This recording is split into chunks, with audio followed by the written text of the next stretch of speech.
تو ایک بار پھر مداخلت. یہ باقاعدہ تحریر شدہ رولز ہیں. انہوں نے اختیار اپنے پاس لے لیا ہے چیف جسٹس آف پاکستان کا. اعظم نذیر تارڑ صاحب نے کہا وہ باجوہ تھا. وہ کون تھا؟ وہ باجوہ تھا. تو سوال یہ ہے کہ قاضی فائز عیسیٰ صاحب کیا یہ چاہیں گے کہ جب وہ چیف جسٹس بنے تو ان کے کام میں کوئی مداخلت کرے؟ السلام علیکم، میں ہوں عبدالستار، آپ الگ نیوز دیکھ رہے ہیں. طارق متی ہمارے ساتھ ہیں. سپریم کورٹ کے سینئر ترین جج قاضی فائز عیسیٰ نے سپریم کورٹ میں ترقی کے لیے سندھ ہائی کورٹ کے چیف جسٹس احمد علی شیخ اور پشاور ہائی کورٹ کی چیف جسٹس مسرت ہلالی کے نام تجویز کیے ہیں. جسٹس عیسیٰ نے جوڈیشل کمیشن آف پاکستان کے تمام 9 ارکان کو خط لکھا ہے کہ وہ سپریم کورٹ کی 2 اسامیوں کو پر کریں جو مہینوں سے خالی پڑی ہیں. JCP rules, judicial commission of Pakistan rules 2010 کے تحت یہ چیف جسٹس کا استحقاق ہے کہ وہ اعلیٰ عدلیہ میں ججوں کی تقرری کے لیے تجاویز پیش کریں. تو ایک بار پھر مداخلت اور یہ باقاعدہ تحریر شدہ رولز ہیں. قاضی فائز عیسیٰ صاحب جو ہیں وہ یہ کر رہے ہیں اور انہوں نے یہ بار بار کیا ہے. اچھا، اس کی وہ ریزننگ بھی شاید دے رہے ہوں گے کہ وہ یہ کیوں کر رہے ہیں، لیکن بہرحال ہے تو مداخلت، ٹھیک ہے نا. اور یہ مداخلت جو ہے یہ چیف جسٹس کے کام میں ہے، پاکستان کے چیف جسٹس کے کام میں، اور یہ وہ عہدہ ہے جو قاضی فائز عیسیٰ صاحب کو خود بھی سنبھال رہے ہیں آگے جا کے. تو سوال یہ ہے کہ قاضی فائز عیسیٰ صاحب کیا یہ چاہیں گے کہ جب وہ چیف جسٹس بنے تو ان کے کام میں کوئی مداخلت کرے، ان کے اختیارات میں کوئی مداخلت کرے، ان کا اختیار صرف مداخلت نہ کرے، خود استعمال کرے، اور غیر قانونی طور پر استعمال کرے، غیر آئینی طور پر استعمال کرے. میرا خیال ہے کہ کوئی بھی نہیں چاہتا. اختیار جو ہے وہ انہوں نے اختیار اپنے پاس لے لیا ہے چیف جسٹس آف پاکستان کا. یہ تو ایک مطلب چیف جسٹس ابھی تو وہی ہے نا، عمر عطا بندیال صاحب، تو ان کا اختیار وہ کیسے لے سکتے ہیں اپنے پاس؟ دیکھیے، قاضی فائز صاحب یہ بار بار کر چکے ہیں نا، اور اسے موجودہ لڑائی کے تناظر میں دیکھنا ہوگا. ایک اندر ہمیں صاف طور پر نظر آ رہا ہے نا کہ تعلقات اچھے نہیں ہیں. یہ بھی رپورٹ ہو رہا ہے کہ اتنے برے تعلقات ہیں جج صاحبان کی کہ وہ ایک دوسرے سے بات نہیں کر رہے.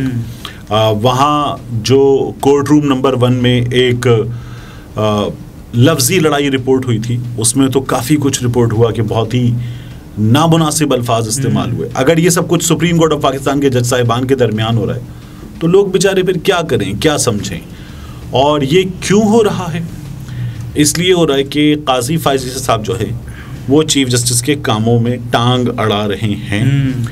اچھا دیکھیے، ان ہی چیزوں کی وجہ سے بندیال صاحب اپنے موسٹ امپورٹنٹ کیسز کے بینچ میں قاضی فائز عیسیٰ صاحب کو نہیں لیتے. ابھی جو سوال ہوتا ہے نا کہ قاضی فائز عیسیٰ صاحب کو کیوں نہیں لیا جاتا، وہ بھی ایک ٹھیک ہے، یہ اچھا سوال ہے، امپورٹنٹ سوال ہے کہ ایک شخص جو سپریم کورٹ کے سینئر ترین ججز کی لسٹ میں دوسرے نمبر پر ہیں، انہیں کیوں نہیں لیا جاتا؟ یہ بڑا بنیادی سوال ہے. مگر اس سوال کا جواب جو ہے وہ جج صاحب کا اپنا رویہ ہے. وہ جج صاحب کا چیف جسٹس صاحب کے کام میں ٹانگ اڑانا یا مداخلت کرنا ہے بار بار، اور یہ بار بار رپورٹ ہوتا ہے.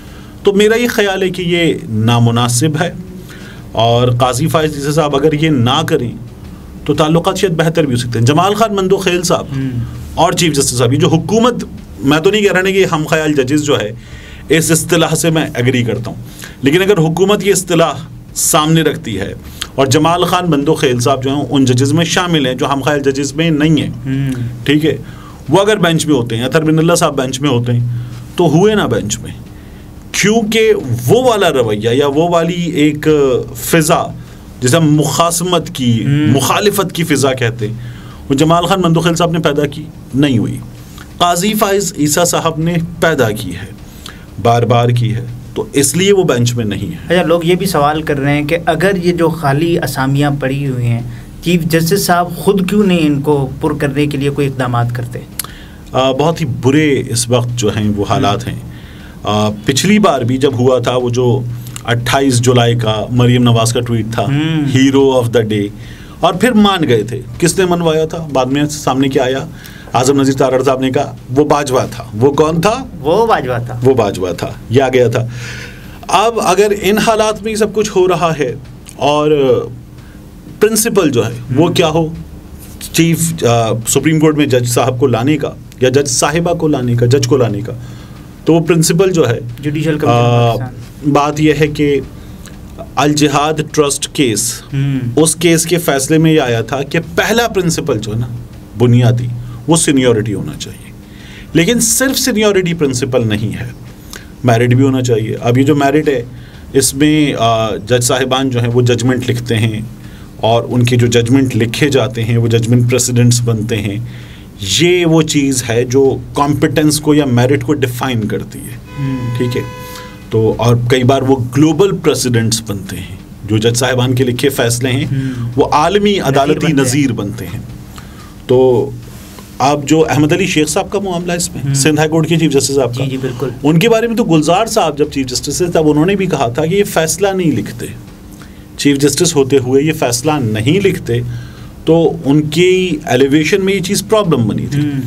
اب اور احمد علی شیخ صاحب, میں کوئی وکیل بھی نہیں ہوں, لیکن رپورٹرز سے اور دوستوں سے اور وکلا سے بات کرنے کا موقع ملتا ہے تو وہ یہ کہتے ہیں, میرے بہت ہی قریبی عزیز جو ہیں وہ بڑے سینئر وکیل ہیں, وہ یہ کہتے ہیں کہ احمد علی شیخ صاحب جو ہیں وہ خود اپنی ایلیویشن نہیں چاہتے سپریم کورٹ میں, وہ اس چیف جسٹس کی کرسی پر ہی از ہیپیلی دیئر.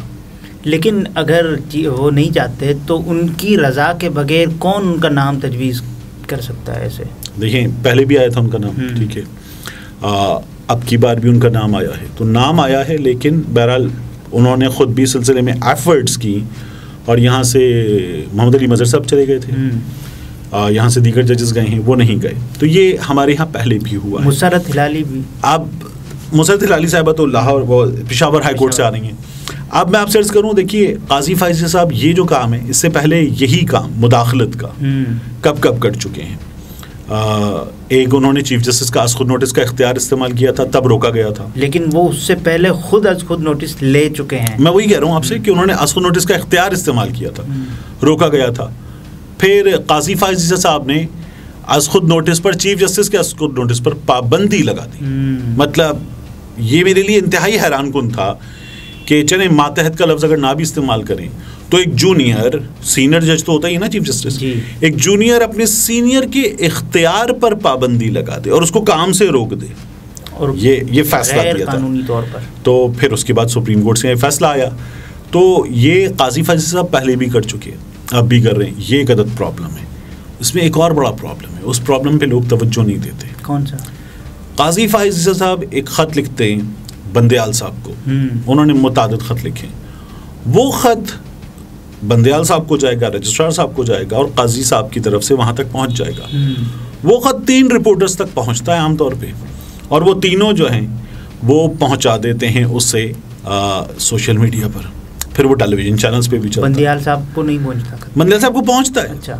لیکن بندیال صاحب کو پہنچنے والا خط 3 رپورٹرز کو ہمیشہ پہنچ جاتا ہے, 1 2 3 کبھی کبھی 4 کو بھی, تو وہ 4 رپورٹرز کو پہنچ جاتا ہے. قاضی فائز عیسی صاحب ایک خط لکھتے ہیں جو اب تو چیف جسٹس کو بھی نہیں, صدر پاکستان کو لکھا جاتا ہے, اور وہ صدر پاکستان کو لکھا جانے والا خط بھی 3 سے 4 رپورٹرز کو پہنچ جاتا ہے, اور وہ اسے سوشل میڈیا پہ ڈال دیتے ہیں. تو قاضی فائز عیسی صاحب کی اہلیہ خط لکھتی ہیں چیف جسٹس صاحب کو, صدر پاکستان صاحب کو, وہ خط بھی رپورٹرز تک پہنچتا ہے, اور وہ رپورٹرز اسے جاری کرتے ہیں. یہ سوال جو ہے یہ بڑا امپورٹنٹ ہے کہ 3 سے 4 مخصوص رپورٹرز ہر بار قاضی صاحب کا لکھا ہوا خط جاری کر دیتے ہیں. یہ کیسے ہوتا ہے؟ لیکن کیوں ہوتا ہے, کیسے سے زیادہ کیوں امپورٹنٹ ہے؟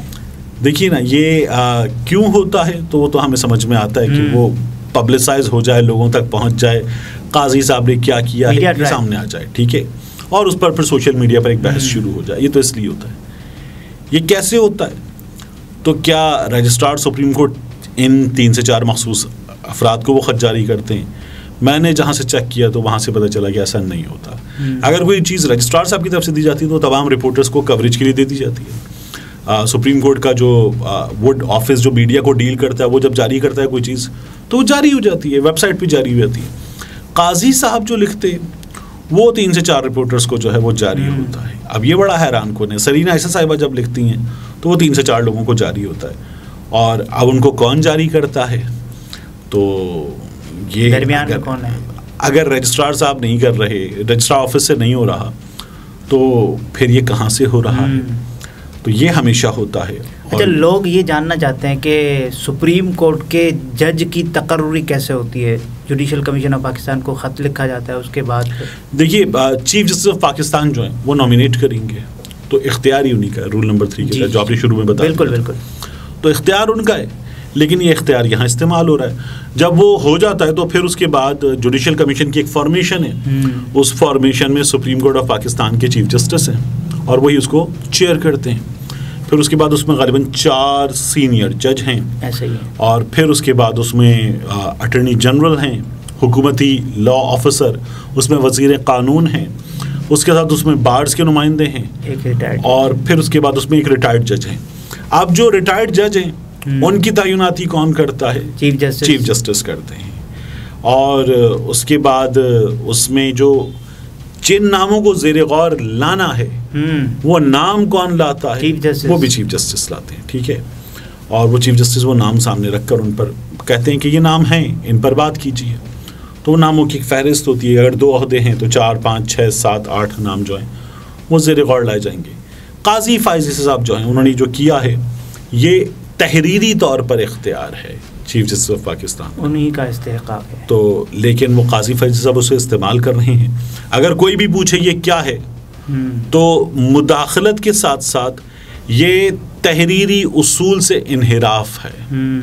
اب تحریری اصول سے انحراف جو ہے اس کی قانونی حیثیت کیا ہے؟ تو یہ غلطی ہے. اچھا، کوئکلی 15 سیکنڈ میں بتائیے گا کہ اس سارے تنازع کا کیا نکلے گا؟ میں نے آپ سے پہلی برس کیا تھا کہ لڑائی ہوگی، لڑائی شروع ہو چکی ہے، اور یہ لڑائی جو ہے وہ اور آگے جائے گی. اور ہم جو ہے وہ خدا نخواستہ میرا یہ خیال ہے کہ اب آج ہم منڈے کے دن بات کر رہے ہیں جی، اور ہم جو ہے وہ منگل کو آخری دور ہے مذاکرات، ہم بہت جلد شاید ہفتے بھر میں 2 سپریم کورٹس دیکھ سکتے ہیں. Okay, 2 supreme courts. ناظرین، یہ طارق متین تھے، گفتگو آپ نے ملاحظہ فرمائی. اجازت دیجیے، اللہ حافظ.